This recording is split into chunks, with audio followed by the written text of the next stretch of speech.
Graça e paz, amados irmãos e irmãs, a você, querido amigo que está acessando este vídeo, nós desejamos as bênçãos do Senhor sobre a sua vida, pois você é uma pessoa muito especial para Deus e para nós.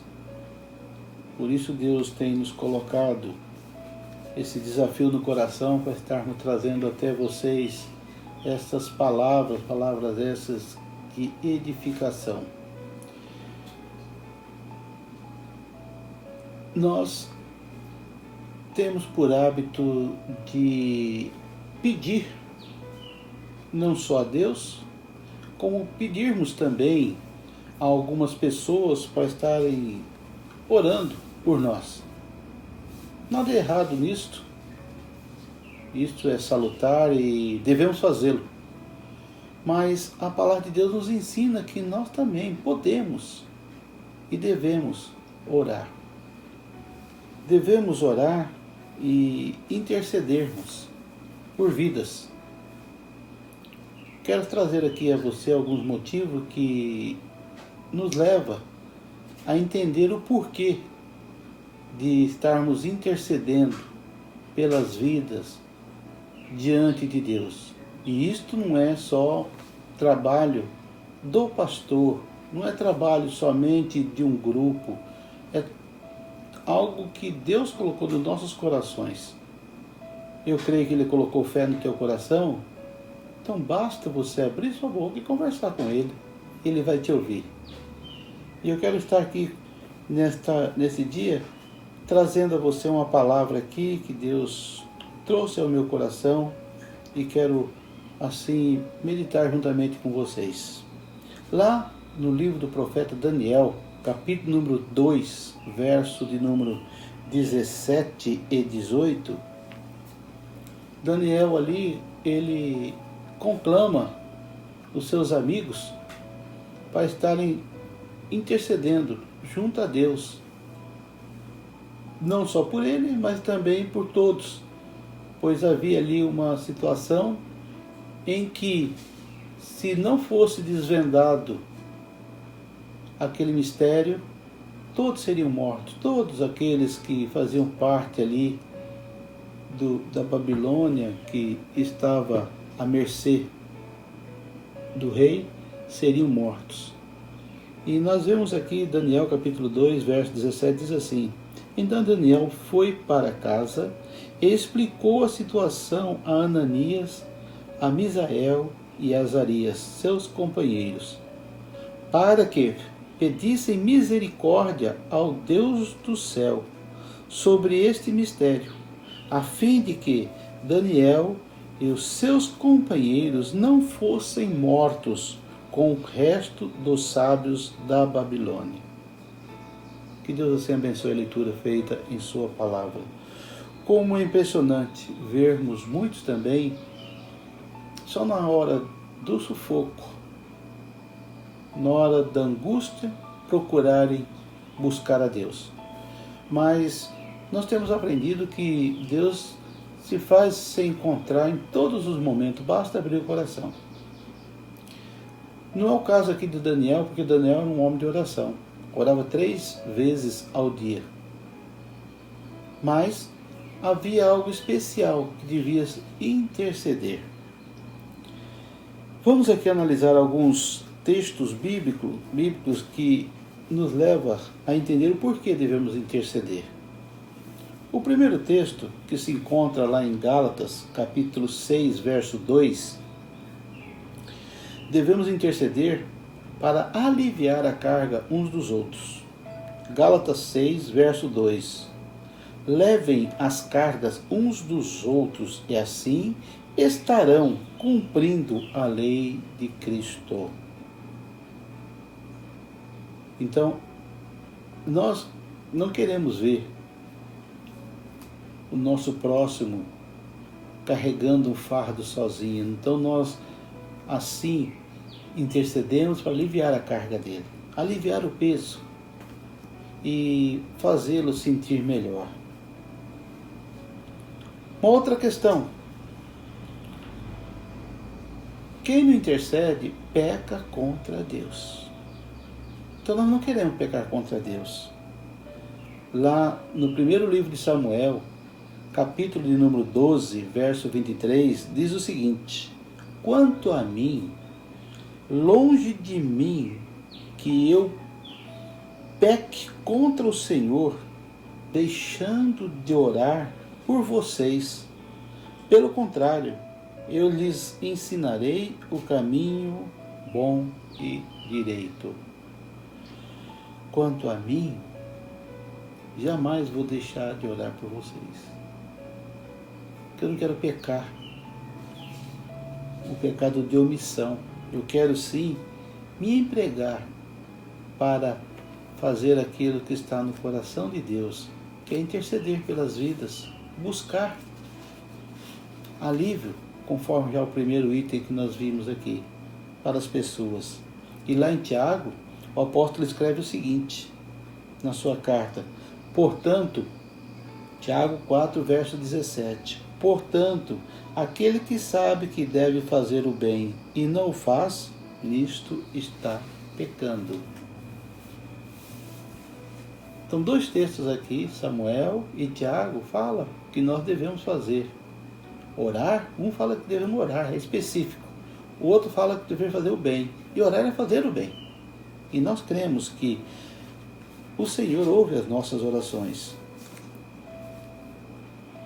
Interceda também, rogando pelas misericórdias do Senhor sobre as vidas. Quantas pessoas necessitam que haja misericórdia sobre eles? Estão sendo injustiçados, estão sofrendo aí flagelos. Então, cabe a nós intercedermos.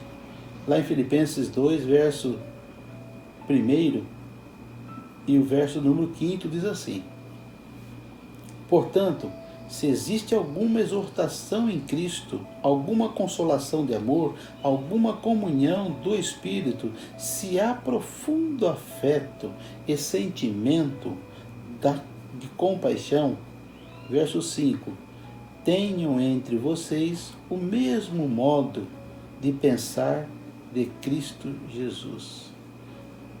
Tenham entre vocês o mesmo modo de pensar de Cristo Jesus. O que o Senhor Jesus fez?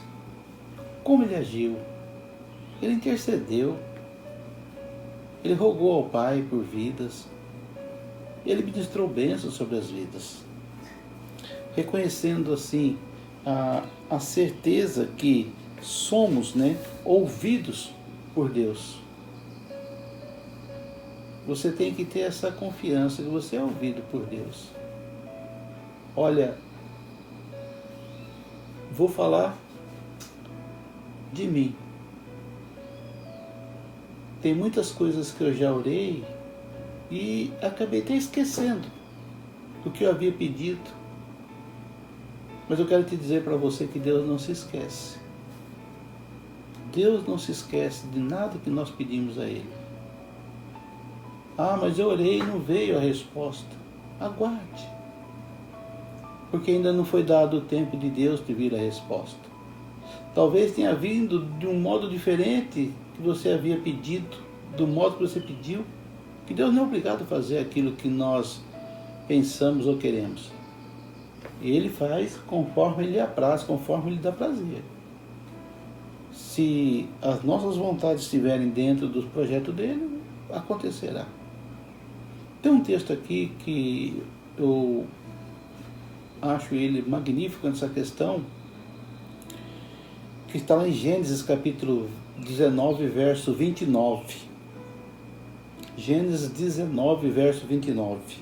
Assim, quando destruiu as cidades da campina, Deus se lembrou de Abraão e tirou Ló do meio da destruição, quando subverteu a cidade em que Ló tinha morado.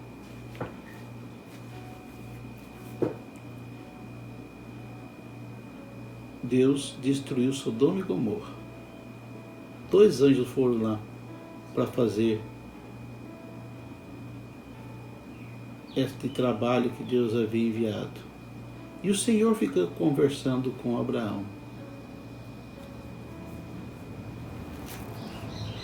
E nessa conversa Abraão intercede, dizendo: Senhor, se houver lá 50 justos, o Senhor vai destruir a cidade. E Abraão foi conversando ali, a ponto de dizer a Deus: eu me atrevo agora a perguntar. E Deus respondendo: se houver lá esse número de pessoas, eu não destruirei. Mas não tinha 10 pessoas na cidade justa. E a cidade foi destruída. Mas o texto que nós lemos aqui fala-nos que Deus lembrou-se de Abraão.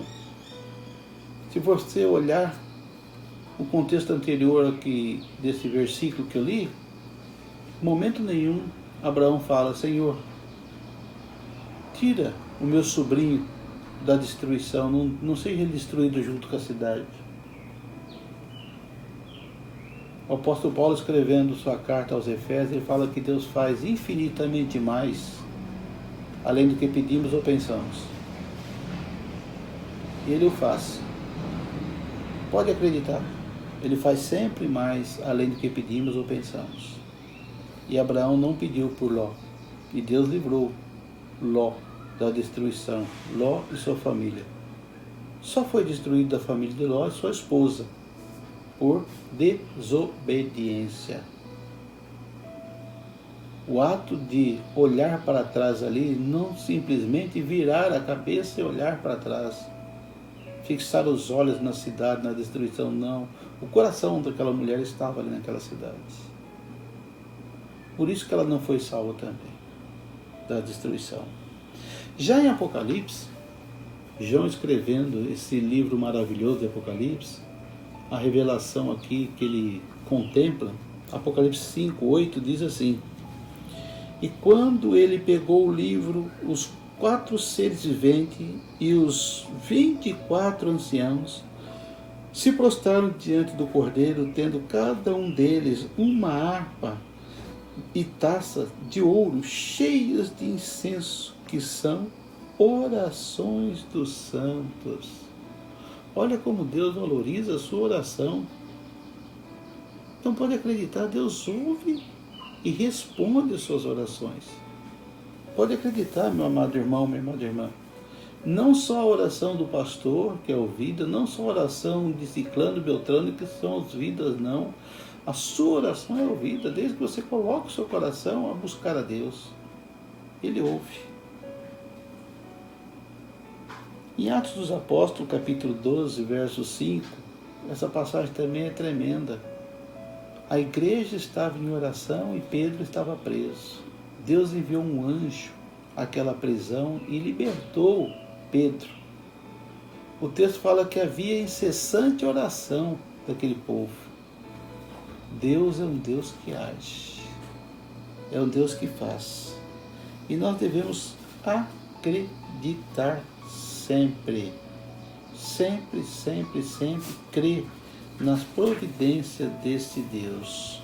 Quero concluir essa palavra aonde o apóstolo Paulo, escrevendo a sua carta a Timóteo, na primeira carta dele a Timóteo, capítulo 2, verso 1, ele exorta ali o jovem pastor. Para quê? Prestem atenção. Antes de tudo, peço que se faça súplicas, orações, intercessões e ações de graça em favor de todas as pessoas. Então nós devemos buscar ao Senhor e ensinar que as nossas orações são ouvidas. Certa feita, e nós visitando uma cidade próxima a Presidente Prudente, cidade de Álvares Machado. Eu na época trabalhava na indústria SICA e nós proclamávamos o evangelho ali para as pessoas na hora do nosso almoço. E uma família solicitou que nós estivéssemos fazendo uma visita até essa cidade de Álvares Machado, fica bem próximo do Prudente. E nós fomos. E ali nós visitamos aquela família, oramos por aquela família, ensinamos aquela mãe, dizendo a ela, falou, olha, você não precisa usar alguns recursos que são ditos aí. O recurso maior que você tem em suas mãos, se você acreditar, é a oração. Ore e o Senhor ouve. Para a alegria do nosso coração, essa senhora, essa mãe, escutou aquela palavra, acreditou e veio ter uma experiência tremenda, que a sua vizinha estava com a filha com febre. E ela foi e disse para aquela vizinha, olha, o evangelista falou que se nós orarmos, colocando a mão sobre as vidas, elas vão ficar curadas. Eu quero orar pela sua filha. Uma mulher recém-convertida, saiu das quatro paredes da sua casa e orou pela vizinha, pela filha da vizinha. E para nossa alegria, conforme nós já dissemos, aquela menina foi curada, cessou sua febre, porque ela creu no Deus que tudo pode. Ela usou de intercessão. Talvez você tenha experiências também, como outras experiências que no decorrer do nosso ministério nós temos, maravilhosas. Divulgue, proclame, isso edifica as fé das pessoas. Interceda por todas as pessoas, independente da cor, independente da classe, independente do que for a pessoa. Nosso trabalho não é classificar ninguém, nosso trabalho é orar. Ore e clame ao Senhor, em o nome de Jesus. Eu vou orar por você nesse momento. Algumas pessoas que estão me ouvindo eu nem conheço, algumas eu conheço, mas mesmo essas que eu conheço, eu não sei o que está passando no coração delas, mas o Deus que eu sirvo sabe, e eu creio que Ele vai fazer infinitamente mais. Pai, nas Tuas mãos as nossas vidas se encontram, pois nós cremos no poder da oração. Usa-nos, ó Pai, para interceder pelas vidas, usa-nos, ó Senhor amado, para mais e mais proclamarmos essa verdade, que o Senhor tem poder, os seus poderes não cessaram, o seu grande amor não cessou, o Senhor continua o mesmo. Pai, eu oro pelas famílias que estão me ouvindo, independente de serem conhecidas ou não, independente, Senhor amado, da classe, independente até mesmo, ó Pai de amor, de como eles viviam até agora, eu oro por eles, para que o Senhor possa, Senhor Deus, restaurar a paz, a harmonia no lar, restaurar, Senhor amado, a saúde, restaurar, Senhor Pai, também, ó Pai, na área financeira, Senhor Pai. Auxilia as vidas, Senhor Pai. Muitos estão amedrontados, ó Pai, com a situação que nós estamos passando. Coloca fé no coração. Coloca, Senhor Pai de amor, no coração esperança, ó Pai. Não esperança, Senhor amado, num plano X ou Y do governo, mas esperança no Senhor. Em nome de Jesus eu oro, Senhor amado, pois o nosso socorro vem do Senhor. Abençoe, Senhor Pai, cada vida que está assistindo esse vídeo, está me ouvindo. Abençoe, restaura a saúde, restaura, Senhor Pai, em nome de Jesus eu oro. Para louvor e glória do Teu nome, é que eu intercedo, Senhor amado, pelas famílias. Amém e amém, Senhor Deus.